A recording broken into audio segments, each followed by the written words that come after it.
Hello, my name is Debbie Pruett. Welcome to Story Time.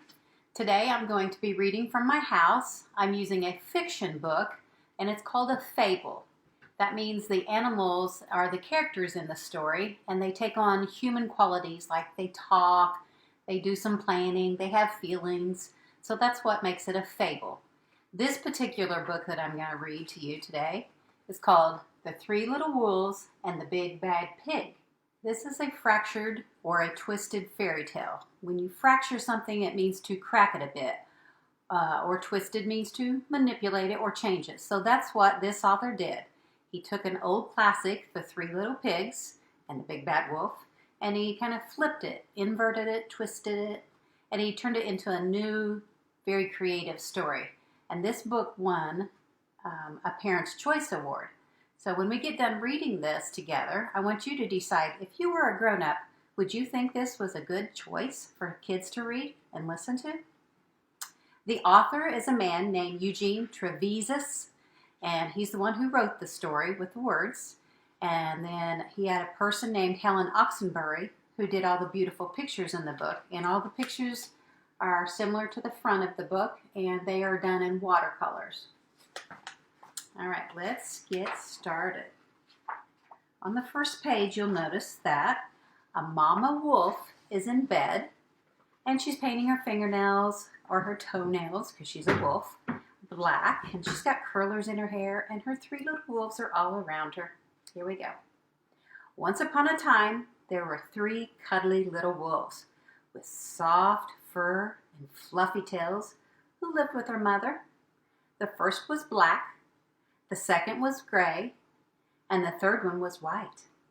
One day the mother called her three little wolves around her and she said, "My children, it is time for you to go into the world.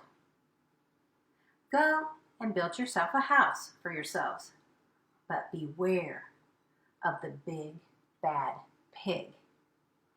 "Don't worry, Mother, we will watch out for him," said the three little wolves, and they set off.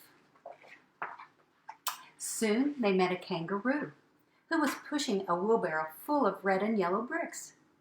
"Please give us some of your bricks," asked the three little wolves. "Certainly," said the kangaroo, and she gave them lots of red and yellow bricks. So the three little wolves built themselves a house of bricks. I wonder who's the architect? Which one? Or did they work all together to make this plan? You can tell they're all building together, and they knew they had some supplies that's going to make a very solid house. Well, the very next day, that big bad pig came prowling down the road, and he saw a house of bricks that the little wolves had built. The three little wolves were playing croquet in the garden. When they saw the big bad pig coming, they ran inside the house and they locked the door. And if he's prowling down the road, that means he's slinking and kind of creeping along. And I like that picture. They're playing croquet in the yard or their garden. A garden is a fancy name for a nice yard. Not a vegetable garden, just a playing garden. And if you look closely in the background, you see that pig peeking through the bushes at him.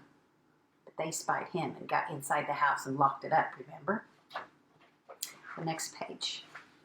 Well, that big bad pig knocked on the door and he grunted, little wolves, let me come in." "No, no, no," said the three little wolves. "By the hair of our chinny chin chins, we will not let you in. Not for all the tea leaves in our china teapot." "Then I'll huff and I'll puff and I'll blow your house down," said the big bad pig. And he huffed and he puffed and he puffed and he huffed, and the house didn't fall. You can look at him in that picture. He's blowing with all of his might. It's blowing the birds right off. And the shingles on the roof is getting loose. It's a very strong, solid house. But the big pig wasn't called big and bad for nothing. He went and fetched his sledgehammer, and he knocked that house down. And when he knocked it down, he pounded and he banged, and the house was completely destroyed. The three little wolves only just managed to escape before the bricks crumbled and they were very frightened indeed. "We shall have to build a stronger house," they said. Then they saw a beaver who was mixing concrete in a concrete mixer. And concrete is like cement. "Please, would you give us some of your concrete?" asked the three little wolves. "Certainly," said the beaver, and he gave them buckets and buckets full of messy, slurry concrete. So the three little wolves built themselves a house of concrete. It is more powerful and secure because cement and concrete are strong. They are working hard getting this concrete house together. And no sooner had they finished than the big bad pig came prowling down the road, and he saw the house of concrete that the little wolves had built. They were playing battleshore and shuttlecock in the garden, and when they saw the big bad pig coming, they ran inside their house and they shut the door. The pig rang the bell, and he said, "Little frightened wolves, let me come in." "No, no, no, no," said the three little wolves. "By the hair of our chinny chin chins, we will not let you in, not for all the tea leaves in our china teapot." "Then I'll huff and puff and blow your house down," said the pig. So he huffed and he puffed and he puffed and he huffed and he huffed, but the house did not fall down. But the pig was not called big and bad for nothing. He went and fetched a pneumatic drill, and he smashed the house. The three little wolves managed to escape, but their chinny chin chins were trembling, trembling, and trembling. That means they were shaking and quivering. And boy, when he had that pneumatic drill, it smashed for sure, violently breaking up that concrete house, crashing it to pieces. "We shall build an even stronger house," they said, because they were very determined. Just then, they saw a truck coming along the road carrying some barbed wire, some iron bars, armor plates, and heavy metal padlocks. "Please, would you give us some of your barbed wire, just a few iron bars and armor plates, and some heavy metal padlocks?" they asked to the rhinoceros who was driving the big truck. "Sure," said the rhinoceros, and he gave them plenty of barbed wire, iron bars, armor plates, and heavy metal padlocks. He also gave them some plexiglass and some reinforced steel chains. Because he was very generous, sharing, and kind-hearted. That's what he was, a kind-hearted rhinoceros. So the three little wolves built themselves an extremely strong house. It was the strongest, securest house one could possibly imagine. They felt absolutely safe.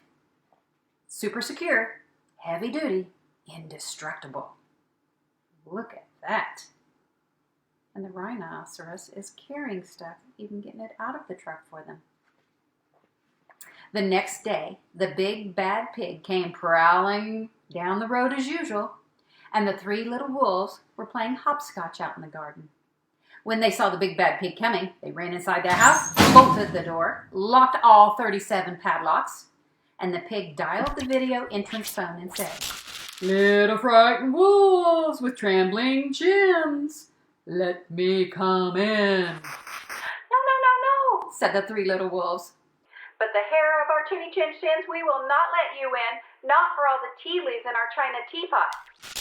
"Then I'll huff and I'll puff and I'll blow your house down," said the pig. So he huffed and he puffed and he puffed and huffed, but the house did not fall down. But the pig wasn't called big and bad for nothing. He brought some dynamite and he laid it against the house and he lit the fuse and the house blew up. Wow. The three little wolves just barely managed to escape with their fluffy tails scorched. Scorched means their tails got burned a little bit. They were singed. And when he blew up that house, wow, look at that picture. It was blasted when he detonated the dynamite, which caused that whole huge, strong structure to explode into pieces. It was completely wrecked. Something must be wrong with our building materials, they said. We have to try something different. But what? At that moment, they saw a flamingo coming along, pushing a wheelbarrow full of flowers. Please, will you give us some of your flowers? Asked the little wolves. Oh, with pleasure, said the flamingo, and he gave them lots of flowers. So the 3 little wolves built themselves a house out of flowers. So they're devising a new, different way to build a home. And their supplies were very colorful, I see, and I bet they were sweet smelling and very delicate. One wall was of marigolds, one of daffodils, one of pink roses, and one of cherry blossoms. The ceiling was made of sunflowers, and the floor was a carpet of daisies. They had water lilies in their bathtub and buttercups in the refrigerator. It was rather a fragile house, and it swayed in the wind, but it was so beautiful. The next day, the big bag pig came prowling down the road, sneaky, sneaky. And he saw that house of flowers, and he saw the 3 little wolves had built it. He rang the blue bell at the door, and he said, Little frightened wolves with trembling chins and scorched tails, let me come in. No, no, no, said the 3 little wolves. By the hair of our chinny chin chins, we will not let you in, not for all the tea leaves in our china teapot. And if you notice, they have the very same teapot. That's the only thing they save from all these houses. And the pig said, Then I'll huff, and I'll puff, and I'll puff and huff, and I'll blow your house down, said the pig. But when he took a deep breath, he was ready to huff and puff. He smelled the soft scent of flowers. It was fantastic. And because the scent was so lovely, he took another breath, and then another one. Instead of huffing and puffing, he began to sniff. He sniffed deeper and deeper until he was quite filled with the fragrant scent. His heart grew tender, and he realized how horrible he had been. Right then, he decided to become a big, good pig. He started to sing, and he danced the Tintorella, which is a very fast, rapid, whirling dance that originated from Italy. At first, the 3 little wolves were a little bit worried. It might be a trick, they thought, but soon they realized the pig had truly changed. They come running out of the house, and they started playing games with him. Yeah. First they played pig pong, and then piggy in the middle, and when they were all tired, they invited him into the house. They did. And they offered him some tea from their teapot and some strawberries and wolfberries, and they asked him to stay with them as long as he wanted. And the pig accepted. And they all lived happily together ever after.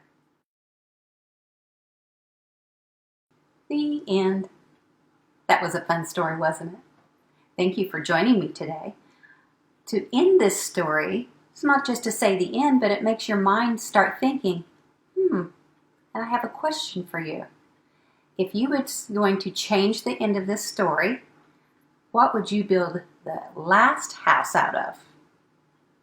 And would you play games? And what foods would you eat with the big, good pig? Have fun. Thank you for joining me at Storytime today.